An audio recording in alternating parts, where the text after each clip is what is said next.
नमस्कार दोस्तों, आप देख रहे हैं डार्क 7। मेरा नाम कल्पित परमार है।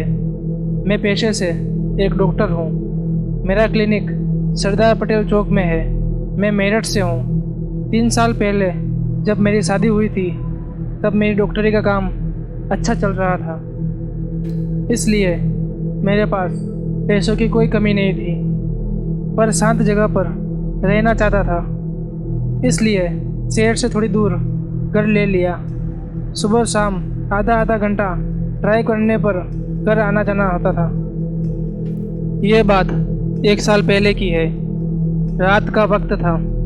मैं थका हारा क्लिनिक से 11 बजे घर लौट रहा था।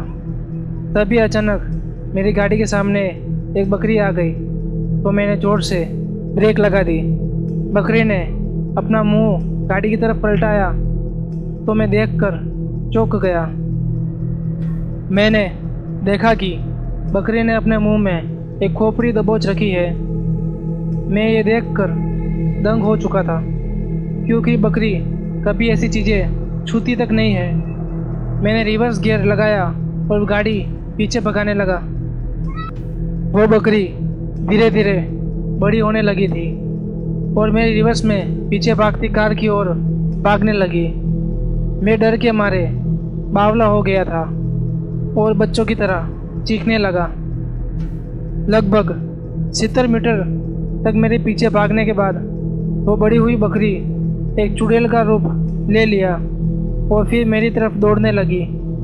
मुझे मेरी मौत साफ नज़र आ रही थी, फिर भी मैंने डरते डरते हिम्मत जोड़ी और गाड़ी फॉरवर्ड गियर में डाली और एक्सेलेटर पर पैर दबाया। सोचा कि उस चुड़ैल को कुचलता हुआ आगे निकल जाऊंगा। ये मेरी जान बचाने की नाकाम कोशिश थी। जब मेरी गाड़ी उस चुड़ैल से टकराई, वो धड़ाम से हवा में उछली और पीछे की ओर गिरी। मैं पागलों की तरह रोता चिल्लाता गाड़ी भगाने लगा।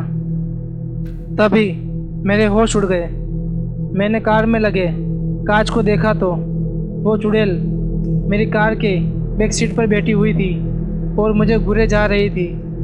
अब मेरी आवाज़ भी निकलना बंद हो चुकी थी और बस मैं कांपता हुआ गाड़ी चलाया जा रहा था और आने वाली भयानक मौत का इंतज़ार कर रहा था।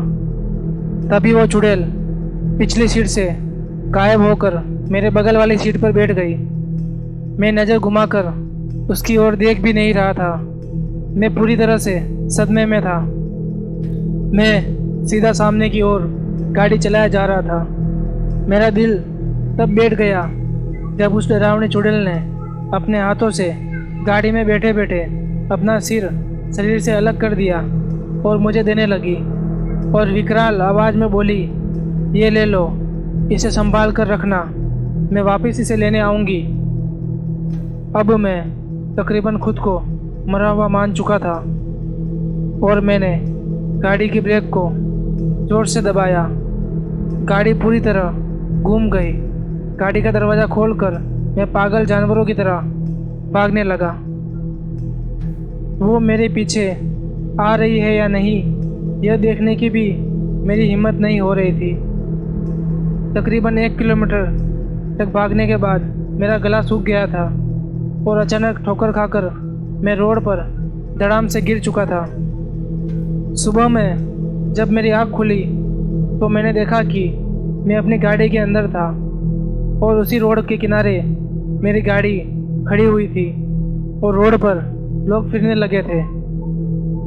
रात में मेरे साथ जो हुआ था, अगर मैं वो किसी को बताता तो मेरी बात पर कोई विश्वास नहीं करता और मुझे पागल समझते, इसलिए मैंने वो बात किसी को नहीं बताई। अगर ये कहानी आपको अच्छी लगी हो तो वीडियो को लाइक करें और चैनल को सब्सक्राइब करें।